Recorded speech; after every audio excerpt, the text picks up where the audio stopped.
Aleykümselam Mustafa Muş'a kime geldin?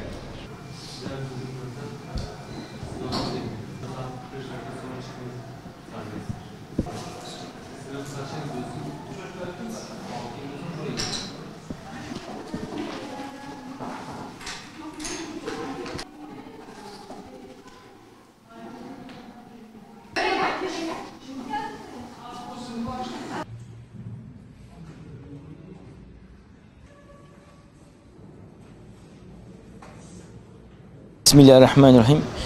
2012 yılından beri biz bu yarışmayı yapıyoruz. O yıldan bu yola çok aşırı bir teveccüh var. Esenyurt'ta da 4-5 okulda yarışmayı düzenliyoruz. Anneleri çocukların elinden tutmuş okula getiriyor. Yani bu bile bu sınava teveccühü çok güzel olduğumuzu gösteriyor. Bizim temamız da şu, yani onu oku, onu yaşa. Biz diyoruz ki bu yarışmaya katılan herkes kazanıyor. Çok farklı ödüllerimiz var. Çok çeşitli gençleri teşvik edici ödüllerimiz var. Bunlardan en büyüğü Umre ödülümüz var, bilgisayar ödüllerimiz var, bisiklet var, drone var. Birçok çeşitli ödüllerimiz var.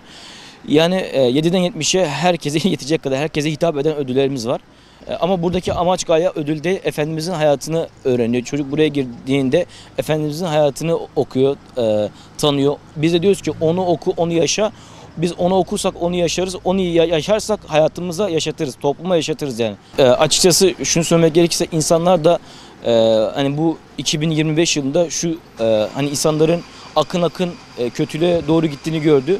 Bu duyarlı insanlar, duyarlı vatandaşlar, velilerimiz Allah onlardan razı olsun. Yani çocuklarını bu tarz yönlere teşvik ederek bu tarz sınavlara yönlendiriyorlar. Bu soğukta, bu soğuk havada ellerinden tutup getirdiler. Onlara da çok teşekkür ediyoruz. Yani sahada çalışan, bu sınavların yapılmasında vesile olan saha ekibi, sahada çalışan arkadaşlarımıza, arka planda çalışan birçok kardeşlerimize, onlardan da Allah razı olsun.